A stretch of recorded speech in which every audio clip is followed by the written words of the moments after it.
वैसे मैं पूरा रिकॉर्ड कर चुका था वीडियो, लेकिन बहुत ज़रूरी बधाई रह गई थी, इसीलिए मैं ये पार्ट दोबारा रिकॉर्ड कर रहा हूँ और इसे वीडियो के शुरुआत में लगाऊंगा। नमस्कार, जय भोले, मैं नितिन हूँ, ये है चाचा का रेडियो। मेरी और पूरी टीम की तरफ से आपको मकर संक्रांति की बहुत सारी शुभकामनाएं। ईश्वर आपकी सभी मनोकामना पूरी करे और खूब सारी पतंग उड़ाइए, खूब सारा गज्जक खाइए, कतली खाइए और इमरती खाइए, मिठाइयाँ खाइए। लेकिन आज के दिन प्लीज़ ये पिज़्ज़ा, बर्गर, समोसा, छोले भटूरे, उतड़म पुतड़म, ये सारी चीज़ें नहीं खाइएगा। मकर संक्रांति पर मेरे तरफ से, पूरी टीम की तरफ से एक बार फिर से आप सभी को बहुत बहुत सारी शुभकामनाएं।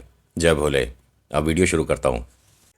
नमस्कार, जय भोले, हर हर महादेव। मैं नितिन हूँ, आप सभी का स्वागत है। ये है चाचा का रेडियो। यहाँ से व्लॉग, मूवी रिव्यूज़, आर्टिकल लेकर आता हूँ। आज थोड़ा सा गेटअप चेंज है, इसमें देखकर बहुत सारे लोगों को हंसी आ रही होगी। क्या ये पगड़ी क्यों पहन रखी है? दूल्हा बना बैठा है? कहीं ब्याह में जा रहा है? घोड़ी पर बैठने वाला है? शादी हो रही है क्या है? नहीं, मैं उस यूट्यूबर जैसा नहीं हूँ कि हर 2 साल में एक ब्याह कर लो। ना जी, एक ही भतेरी है और वही बड़ी प्यारी है। तो जी ऐसा है, आज मैंने इसलिए पहना है कि कल मैंने आपको बधाई नहीं दी थी। तो आप सभी को सबसे पहले तो जी सत श्री अकाल। अस्सी तुसी साढ़े तुहाडे मिलके खाएंगे आलू के पराठे।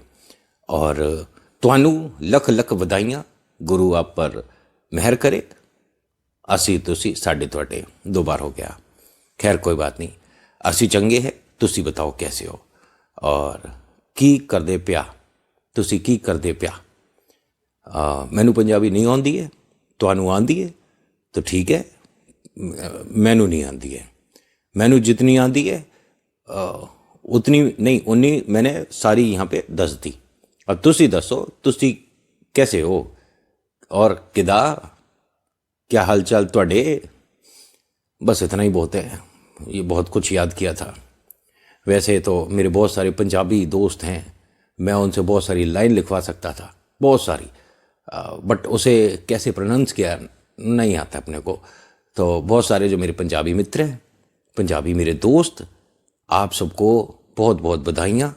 और जो मेरे दोस्त पंजाबी नहीं है उनको भी बहुत सारी बधाइयाँ, क्योंकि त्यौहार किसी का भी हो, मिलकर सबको मिलाने बनाने से त्यौहार में एक खुशी और ज़्यादा बढ़ जाती है। कल यहाँ हमारी सोसाइटी में भी बहुत अच्छे से लोहड़ी का सेलिब्रेशन हुआ था और सभी ने अच्छे से टाइम स्पेंड किया। आज का जो मैं आर्टिकल आपके साथ डिस्कस कर रहा हूँ, ये ना थोड़ा आपको शुरू से लेकर एंड तक सुनना पड़ेगा। इसमें कुछ चीज़ें आपकी भी क्लियर होने वाली हैं जो आपने मुझसे सवाल कर रखे हैं। सबसे पहला सवाल लूँगा और उसके बाद अपने आर्टिकल पर आऊँगा।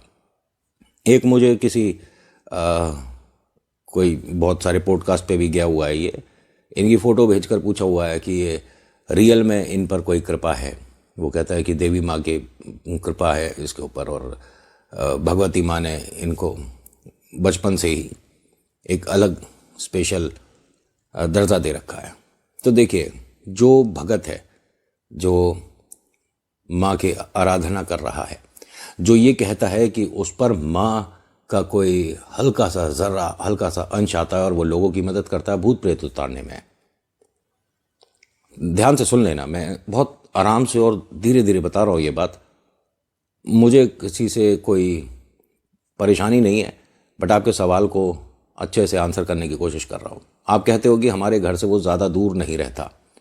बहुत सारे पॉडकास्ट में देखा है तो लगा कि भाई ये हमारे घर के पास जो रहता है काफ़ी नॉलेजेबल इंसान है, तभी इसे बुला रहे हैं। आपको क्या लगता है पॉडकास्ट में जितने जा रहे हैं वो सब बहुत ज़्यादा नॉलेज रख के बैठे हैं? मैं एक आदमी को तो ऐसे को बता सकता हूँ जो बात करता है अडानी अंबानी जी की, और उसे ये नहीं पता कि आलू के पराठों में मक्खन कितना लगता है। समझ रहे हो? कहने को तो मेरे पास उदाहरण बहुत बेहतरीन था, लेकिन वो यूट्यूब का जो एल्गोरिथम है ना, उसके अंदर फिट नहीं बैठता। एक मेरा मुहावरा है जो मैंने खुद बनाया है कि जैसा गाल वैसा तमाचा। खैर, बैक टू द पॉइंट कि ये तांत्रिक हैं, गुरु हैं, भगत हैं। आपका जो सवाल है ना, वो रिलेट कर रहा है आपके मौसी के बेटे की वजह से, है ना, कि उन पर कोई समस्या है। तो मैं आपको सीधे सीधे तरीके से बता रहा हूँ, उस इंसान को छोड़कर किसी को दिखा लेना जो भगत पहले से हो। वो भगत नहीं जो कि सोशल मीडिया के बाद भगत आए हैं। मार्केट में जो नए नए भगत जी आ गए हैं ना, सोशल मीडिया के माध्यम से, इंस्टा, व्हाट्सएप, फेसबुक और बहुत सारा कुछ, यूट्यूब, इनसे भगत जी जो आए हैं वो प्रमोशन अपने करवा कर भी आ सकते हैं और हो सकता है कि कुछ एक आध ठीक भी हों, लेकिन ये जो है, अगर कोई भगत है ना, वो उसका लैंग्वेज ही अलग हो जाता है। वो इस तरह से बात नहीं करता, सीधे सीधे तरीके से बता रहा हूँ। वैसे तो मैं उसकी फ़ोटो भी यहाँ लगा दूँ तो भी हमारा क्या, आप लोगों का प्यार है, बतेरा है। दूसरा, आपने एक चीज़ और पूछी थी कि नितिन भाई आप कोई चीज़ बता दो जो कि उस पर से हवा हट जाए, हाथ जुड़वाओ। ऐसी शक्तियों के बीच में दूर दूर से ऐसे काम हो जाएं तो बात क्या रही। और मैंने पहले भी बताया है, हर वीडियो में बताता हूँ अधिकतर, मैं कहानी सुनाता हूँ, नैरेटर हूँ। आपने जो बताया भेजा वो मैंने सुना दिया, लेकिन इस चीज़ से, इस परेशानी से बाहर कैसे आते हैं वो कोई ऐसा ही इंसान बता सकता है जिसने कोई साधना, कोई तपस्या कर रखी हो, ठीक है, जिसने इस विषय में कोई पढ़ाई कर रखी हो। आर्टिकल ज़रा ध्यान से सुनिएगा। ये बात है तकरीबन आज से 35-40 साल पहले की। उस वक्त ये मोबाइल का दौर नहीं था। एक गांव से दूसरे गांव जाने की सुविधा भी बड़ी मुश्किल से मिलती थी। ये दो ऐसे गांवों के बीच का रास्ता है जिसमें कभी आपस में कहा जाता है कि बातचीत करने का उनका ज़्यादा इंटरेस्ट नहीं रहता था। ये गांव, और मतलब ए गांव और बी गांव ऐसे बोलूँगा, इन दोनों गांव के नाम इसलिए नहीं बोल रहा हूँ, माइट बी पॉसिबल कि आप में से कोई इस तरफ से हो तो आपको ये बड़ा अजीब लगेगा सुनकर कि हमारे गांव में ऐसा कभी होता था। दोनों गांव में आपस में कोई बातचीत नहीं थी और दोनों का इंटरेक्शन बहुत ही ज़्यादा कम था। अगर कोई मेला भी लगता है, कोई त्यौहार लगता है, तो ये दोनों एक दूसरे से सामान तक खरीदना पसंद नहीं करते थे, ठीक है। इन दोनों के बीच में हमेशा से कि हमारा गांव अच्छा है, हमारी फसल अच्छी है, हमारे गांव तक आने की सड़क अच्छी है, वो कहे कि मेरा अच्छा है, तो इस तरह का दोनों में एक अजीब सा कंपटीशन सा रहता था। बट डिसाइड तो कोई तीसरा ही करेगा ना। भाई रेस में अकेला दौड़ रहा हूँ तो मैं फर्स्ट हूँ, 2-3 दौड़ाओ तो पता पड़ेगा ना कि हमारी औकात है कितनी। अकेले तो हर कोई जीत जाता है। हम पहाड़ पे चढ़ रहे थे, हम फर्स्ट आए, अच्छा और कितने जने थे? बाकी कोई भी नहीं था। उस पहाड़ पे तो चढ़ अकेला मैं ही रहा था। रेस जहाँ लग रही थी वो तो सेकंड वाला पहाड़ था, मैंने रेस ही ख़त्म कर दी। अरे तू रेस से डर कर भाग गया, भीड़ में दौड़, फर्स्ट आ, तब पता पड़ेगा कि तू है कौन। खैर, होता क्या है कि इन दोनों के गाँव में ये प्रॉब्लम चल रहा था बहुत समय से। इसको सॉल्व करने का सोचा कुछ परिवार ने कि आपस में अगर मिलकर रहेंगे और आपस में एक दूसरे का साथ देंगे तो जो हमारी तरफ फसल अच्छे से हो सकती है वो लोग भी कर सकते हैं। दोनों मिलकर थोड़ा रुपया पैसा अच्छा बना लेंगे। जो रोड दोनों गांव के लिए आती है उसको बेहतरीन दोनों गांव वाले मिलके कर लेंगे। बहुत सारे अच्छे उन्होंने विचार करे। खैर, होता क्या है कि इनकी कोशिश 2-3 बार नाकामयाब हुई, ये नहीं कर पा रहे थे। यहाँ इस गांव में एक ऐसा तांत्रिक हुआ जिसका ये कहना है कि मैं इंसानों से ज़्यादा पशु पक्षी पेड़ पौधों से बात करना पसंद करता हूँ। मतलब इस बात को ज़रा ध्यान से सुनिएगा। ये स्टडी वैसे साइंस में भी है कि how to deal with non living things, और सुनकर बड़ा आपको अजीब लग रहा होगा। इनको स्टडी करने वाले ना, आपने टेबल पर, मतलब अगर प्लेट रखी है और आप वहाँ पर चम्मच और कांटा, मतलब फॉक और नाइफ रख कर जाते हो, तो वो आपकी मानसिकता, आपकी सोच बता सकते हैं कि जिसने ये प्लेट और ये फॉक और ये रखा है वो इस वक्त क्या सोच रहा था। मतलब स्टडी है इसके पीछे, मैं हवा में बातें कुछ भी नहीं कर रहा हूँ। जो पेड़ पौधों की बातें जानते, अब ऐसा नहीं कि पेड़ के पास आपने जाकर कान लगा लिया, आवाज़ आ रही है, हाँ जी हेलो माइक टेस्टिंग, ये वो चीज़ अलग है। ये मुस्कुरा किस बात पर रहे हो? मैं चीज़ें क्लियर करने के लिए कोशिश करता हूँ कि वन गो में सारी बातें बता पाऊँ, और कभी कभी उसकी वजह से मैं थोड़ा सा बोर भी फील होने लग जाता हूँ लोगों को। अगर आप ध्यान से पूरी बात सुनेंगे तो माइट बी पॉसिबल मैं आपको इतना बोरिंग ना लगूँ जितना शक्ल से लग रहा हूँ या अभी तक की बातों से लग रहा हूँ। होता क्या है कि इस गांव में, इन दोनों गांव में से एक गांव में वो जो तांत्रिक साहब थे, उनसे राह और सवाल दोनों की वजह से लोग इनके पास आए कि कोई आप हमें राह बता दीजिए, हमारे कुछ सवाल हैं, दोनों गांव को एक कैसे किया जाए। उन्होंने बस ये बोला कि मैं 6 महीने में किसी से बात नहीं किया, मेरे को लोग आकर उल्टा सीधा बोल कर जाते हैं, मेरे दरवाजे पर आकर मजाक कर कर चले जाते हैं। लेकिन कभी किसी ने ऐसा सवाल नहीं किया या ऐसी बात नहीं बोली जिसका जवाब मुझे देना सही लगे। तुम लोगों ने एक बहुत कमाल की बात पूछी है।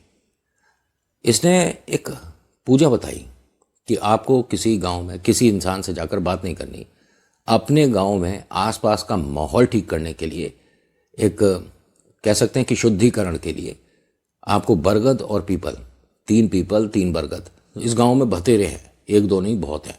वैसे मैं आपसे एक सवाल करता हूं कि आपके घर के नज़दीक सबसे पास में बरगद कितनी दूर है? कभी अंदाज़ा लगाइएगा। या पीपल कितनी दूर है? हो सकता है कि पीपल तो आपको मंदिर में मिल जाए, बट बरगद होना घर के आसपास बहुत बहुत मुश्किल होता है। खैर, होता क्या है कि इन्होंने इसी तरह से पूजा करी जो बताई गई तांत्रिक साहब ने। तांत्रिक साहब ने पूजा के बाद उस तरफ का एक चक्कर लगाया। फिर इनसे कहते हैं कि आप में से कोई 2 लोग ऐसे हैं जिनके मन में मैल है। उन्होंने कहा कि मतलब हम समझे नहीं। कि आप किसी मतलब दूसरे गांव में जो लोग हैं उनमें से किसी के लिए बहुत बुरा चाह रहे हो। ये सारी शुरुआत शायद इसी वजह से कर रहे हो। ये यहाँ पर एक फैमिली के बारे में बात हो रही थी। उन्होंने कहा कि नहीं, ऐसा तो कुछ भी नहीं है, और हम 5-6 जने चाहते हैं कि दोनों गांव का आपस में बातचीत हो और दोनों अच्छे से मेहनत करें और आगे बढ़ें। उन्होंने कहा कोई 2 तो हैं। यहाँ एकदम वो औरत बोलती है कि अगर वो 2 हैं भी कोई, तो आपको कैसे पता और कौन बता रहा है? तो उन्होंने कहा मुझे पेड़ ने बताया। इन्होंने ऐसा बोला कि मुझे पेड़ ने बताया। वो औरत हंसकर बोलती है कि अच्छा, पेड़ पौधे बोलते हैं? हमने ये तो सुना था कि दीवारों के कान होते हैं लेकिन पेड़ के मुंह होते हैं, ये पहली बार सुन रहे हैं। इन्होंने कहा कि वो औरत तुम हो और तुम्हारे जो पतिदेव साथ खड़े हैं ये हैं। कौन से परिवार के लिए या गांव में किसके लिए तुम कुछ गलत सोचकर ये सारी शुरुआत कर रहे थे? इन दोनों ने ना जाने ऐसा कैसे हुआ, पूरे गांव में ये बता दिया कि ये गलत है आदमी जो तंत्र साधना कर रहा था, तंत्र विद्या जो कर रहा था, जिसने 6 महीने से कभी किसी से बात नहीं करी थी, जो सिर्फ अपनी भक्ति कर रहा था। तांत्रिक कहते ही वो दिमाग में मत लाया करो कि वो कुछ बना देगा या ये उतारे ही करता है। वो अपनी सिर्फ साधना कर रहा है, ना किसी के लिए बुरा ना किसी के लिए भला। वो इंसानी इस दुनिया में है ही नहीं, मतलब है तो सही लेकिन वो अलग है। खाने को मिला खाना ठीक है, नहीं मिला ना सही। 2-2 3-3 दिन में कुछ मिल गया खाने को तो खा लिया। लोगों के घर जाके मांगा, अगर किसी ने आटा दे दिया तो घर आकर रोटी बन गई, नहीं मिला तो ना बनी। इस तरह की साधना, इस तरह का तंत्र। 6 महीने तक किसी से कोई बातचीत नहीं। और इनकी मदद के लिए इन्होंने ये बात बताई थी। और ये पूजा वास्तव में आज भी लोग कराते हैं। कुछ लोग इसे गृह प्रवेश वाली पूजा बोलते हैं, कोई सुख शांति समृद्धि के लिए बोलते हैं, कोई एक शांति सुविधा भी बोलते हैं। बहुत सारे अलग अलग नाम हैं, मैं उसमें कुछ ही बता पा रहा हूँ आपको। इसको इस गांव से निकाल दिया गया। लोगों ने बहुत कुछ उल्टा सीधा बोला और जलील करके, बेइज्जती करके इस गांव से निकाला। ये दोनों गांव के बीच में एक जो बहुत लंबी चौड़ी रोड हुआ करती थी, उस पर बस दिन गुजार रहे थे। 1 दिन हुआ, 2 दिन हुआ, बारिश हुई, धूप निकली, फिर बारिश हुई। इन्हें मतलब ये मान लीजिए कोई आसरा नहीं मिल रहा था। दूसरे गांव ये जा नहीं सकते थे क्योंकि वहाँ के लोग वैसे ही पसंद नहीं करते इधर के लोगों को। ना जाने ऐसा क्या हुआ, वहाँ एक महिला और एक आदमी अपना खेत पर से लौट रहे थे और उन्होंने इसे देखा। कहा बाबा आप यहाँ कहाँ, पेड़ के नीचे? भाई अभी बारिश हुई है, चारों तरफ कीचड़ है, ऐसे कैसे बैठे हो? उन्होंने कहा कुछ ना बेटा, आपने पूछ लिया यही काफ़ी है। नहीं बताइए ना, कोई परेशानी है, हम आपकी मदद कर सकते हैं। कुछ खाओगे बाबा? हम खेत से लौट रहे थे, अभी हम पे रोटी बची है। उन्होंने कहा हाँ, बची रोटी बाबा को चढ़ा दो, कोई दिक्कत नहीं है, मैं खुश हूँ। उन्होंने कहा नहीं, मतलब हमारा वो नहीं था, आप हमारे साथ घर चलिए, हम आपको भोजन कराते हैं। इन्होंने कहा नहीं नहीं, आपने इतना बोल दिया बहुत है, और मैं साधना करता हूँ, आपको बुरा लगेगा। उन्होंने कहा अगर ईश्वर की साधना करते हो तो इसमें बुरा किसे लगेगा? उन्होंने कहा नहीं, मैं प्रेतों से ताल्लुक़ रखता हूँ। तो इनके हस्बैंड ने बोला कि अगर आप प्रेतों से ताल्लुक़ रखते हो तो इसमें हमारा क्या बुरा है? हम आपको भोजन ही तो पूछ रहे हैं। अगर आप चाहते हैं और आपको कोई परेशानी नहीं तो हमारे साथ चलिए, खाना खाइए। ये पहली बार इसके साथ ऐसा कुछ हो रहा है। जिस गांव से अपमानित करके निकाला और दूसरा गांव जो कि पूरे गांव को पसंद नहीं करता, उसके लोग मुझे खाने को पूछ रहे हैं। अब ये इन्हें अपने साथ घर ले आए। घर लाते हैं, आसन बिछाते हैं, उनके कपड़े चेंज कराते हैं, उन्हें अच्छा सा गमछा, अच्छी सी लुंगी वगैरह, यही सब चलता था उस समय, उन्हें दिया जाता है। वो इनके व्यवहार को देखकर बहुत खुश हो रहे थे कि मतलब अच्छे लोग होते हैं, जबकि मैं ऐसे पराए गांव से हूँ। खाना इन्होंने अभी शुरू नहीं करा था, इनके सामने लाकर थाल रखा था और बहुत समय बाद, तकरीबन 4-5 साल बाद ये भरी प्लेट खा रहे हैं। कभी सूखी रोटी मिल गई, कभी एक पूड़ी मिल गई, कभी कहीं फेंका हुआ किसी का फल मिल गया, लेकिन बहुत समय बाद ये एक भरी प्लेट खा रहे थे। इन्होंने निवाला बनाया ही था, अभी मुंह तक खाना पहुंचा नहीं था, इन मतलब हस्बैंड वाइफ को उल्टा सीधा लोगों ने बोलना शुरू कर दिया, तुझे भी गांव से निकाल दिया जाएगा, तेरे साथ भी बहुत बुरा होगा, और तुम दोनों वैसे ही गांव में खटक रहे हो क्योंकि तेरी वजह से घर में किसी की पूजा अच्छे से नहीं होती है। अब ये तांत्रिक को कुछ नहीं पता था। ये इन दोनों को देखते हैं, उन दोनों की आंखों में आंसू थे कि बाबा खाना खाइए, ये रोज का है। उन्होंने कहा बेटा परेशानी क्या है, कुछ बताओगे? नहीं नहीं कोई परेशानी नहीं, सब कुछ ठीक है बाबा। तो इनके घर में एक तुलसी का पौधा रखा हुआ था। वैसे तुलसा के पौधे को घर के बाहर रखते हैं, लेकिन यहाँ के आसपास के लोग ना इनके घर को ही नहीं रहने देना चाहते, तो पौधा तो क्या ही। बहुत बार कोशिश करी लेकिन कोई गमला गिरा जाता था या कोई तुलसा खराब कर जाता था, तो इन्होंने तुलसा का पौधा अंदर रखा था। तांत्रिक साहब ने पूछा कि आप दोनों को शायद पता होगा कि तुलसा का पौधा घर के बाहर रखा जाता है, इससे सुख शांति आती है और नकारात्मक ऊर्जा घर के बाहर रहती है। उन्होंने कहा जी हम दोनों ही नकारात्मक हैं, हम दोनों इस गांव के लिए अभिशाप हैं, ये तो हमारा घर अपना है, इसलिए हमें कोई निकाल नहीं रहा, वरना तो निकाल कर बाहर कर दें। तांत्रिक साहब ने कहा कि आप बात बताइए, मैं शायद आपकी कोई मदद कर पाऊँ। उन्होंने कहा हमारी मदद कोई नहीं कर सकता, हमने ईश्वर से भी बहुत कुछ कह कर देखा। उन्होंने कहा आपने जो कहा वो आपको मिलेगा, लेकिन आप बताओ तो सही परेशानी क्या है, वरना मैं इनसे पूछ लेता हूँ। जैसे ही इन्होंने बोला ना कि मैं इनसे पूछ लेता हूँ, तो हस्बैंड वाइफ ने दोनों ने देखा कि इन्होंने पौधे की तरफ देखकर क्यों बोला है। तो जो वाइफ थी उन्होंने बोला कि बाबा आपने तुलसा के पौधे की तरफ देखकर क्यों बोला? आप पेड़ पौधों से बात करने वाले कहीं सामने वाले गांव के तांत्रिक तो नहीं हैं? उन्होंने कहा बेटा वही हूँ। अब ये दोनों और ज़्यादा चिंतित हो गए कि सामने वाले गांव का कोई सदस्य हमारे घर पे है। आप सच में बात करना जानते हो? क्या आप बता सकते हो कि हमारी परेशानी का कारण क्या है? तो तांत्रिक साहब ने कहा बिल्कुल बता सकता हूँ। खाना खाने के बाद इन्होंने अभी पानी का गिलास उठाया था और फिर कहा था कि संतान सुख की प्राप्ति की वजह से आप दोनों परेशान हैं, 4 महीने के अंदर आपको खुशखबरी मिल जाएगी। और फिर इन्होंने पानी पीना शुरू करा। अब इन दोनों की आंखों में आंसू थे कि हमने कुछ नहीं बोला, इन्हें कुछ नहीं पता, ये गांव में पहली बार आए हैं, हमारा कभी इनसे मुलाकात नहीं हुआ, हम किसी को ऐसे को नहीं जानते जिन तक इनकी या हमारी इनके पास बात पहुंची हो। और इन्होंने ऐसा भी नहीं कि हमारी आंखों में आंखें डालकर, जैसे होता है ना कि पर्ची बना देना या कुछ पढ़ना या किसी का मन पढ़ना, हिप्नोटिज्म काइंड ऑफ, ऐसा कुछ भी नहीं किया था। इन्होंने पौधे की तरफ देखकर ये चीज़ें बोली है। फिर देखकर बोलते हैं कि अभी 3 दिन पहले आपके ऊपर जो आरोप लगा था वो भी गलत है, आपने वो कार्य किया ही नहीं था। मैं ठीक कह रहा हूँ?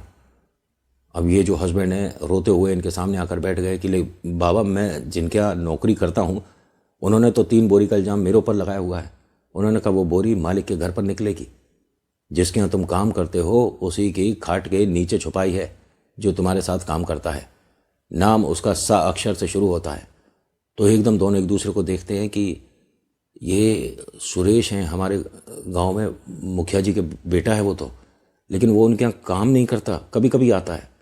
उन्होंने कहा जाकर अभी पता करो, लेकिन इस वक्त तो बहुत देर हो गई है, रात के 10 बज रहे हैं। उन्होंने कहा कल सारी भीड़ तुम्हारे घर पर आकर खड़ी हो जाएगी, 3 बोरी का हिसाब कैसे करोगे? जो मैं कह रहा हूँ करो, मैं भी चलूँगा तुम्हारे साथ। अब इन दोनों की थोड़ी हिम्मत सी बंधी कि हम पर पता नहीं कैसी कैसी बातें हो रही थी। और ये जो सारी चीज़ें बता रहा हूँ ज़रा ध्यान से सुन लेना। अब ये तांत्रिक साहब इनके साथ ही गए। उन्होंने जाकर मालिक ऐसे ऐसे है, आप गोदाम पर चलो, और उन्होंने कहा ऐसा है कि जो बात होगी अब सुबह होगी, रात के 10 साढ़े 10 बजे अब तू गोदाम खुलवाएगा। उन्होंने कहा मैं आपको जो बता रहा हूँ आप सुनो तो सही। तो ऐसे में भीड़ लग रही, तो वो सुरेश भी आ गया, उसने खूब उल्टा सीधा बोला, तो तांत्रिक साहब बीच में आ गए। लोगों ने पूछा कि पहले तो तू ये बता, तू हमारे गाँव का नहीं, तू हमारे बीच में हमारे मैटर में बोल क्यों रहा है? उन्होंने कहा मैं आपके ही गाँव का हूँ, हर घर का हूँ। हर घर का है? कैसे?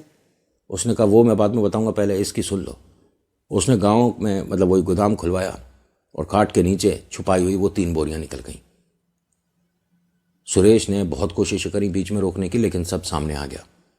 और एक चीज़ बताऊं, जिस घर में ये तांत्रिक साहब आकर रुके हुए थे, इसी घर में ये जो हस्बैंड वाइफ हैं, इनसे परेशानी थी उन लोगों को जिन्होंने इसे बाहर निकलवाया था, दूसरे गांव के जो थे, वो आदमी और औरत। खैर, यहाँ सुरेश जी सबकी नज़रों में आ गए कि बेईमान कौन और सच्चा कौन। और ये तांत्रिक साहब इनके साथ वापस लौट रहे थे। तो लोगों ने पूछा कि तुम हो कौन और यहाँ पर आए कैसे? उन्होंने कहा मैं तो बंजारा हूँ, एक तरह से कह सकते हो, कहीं रुकता नहीं हूँ। यहाँ से जा रहा था तो भले इंसान ने मुझे रोटी पूछ ली और खाने के लिए मैं बैठ गया। बस इनकी विपदा परेशानी देखी तो उसका जवाब दिया। उन्होंने कहा अगर आप भी भटकते हो तो इन दोनों को भी यहाँ से लेकर क्यों नहीं चले जाते? इन दोनों के गांव में रहने से मनुष्यत फैल रही है।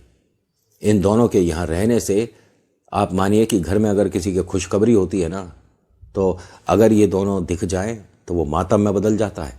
परेशानियां हैं इन दोनों की वजह से, यहाँ पर अच्छे से लंगर प्रसाद नहीं बनता है, यहाँ पूजा पाठ नहीं होती है। तांत्रिक साहब ने कहा कि इन दोनों को हटा दो, तुम्हारा गांव वीरान हो जाएगा। मतलब कह रहे जिनके सामने मैं हूँ ये एक तरह से ईश्वर है इस गांव के लिए।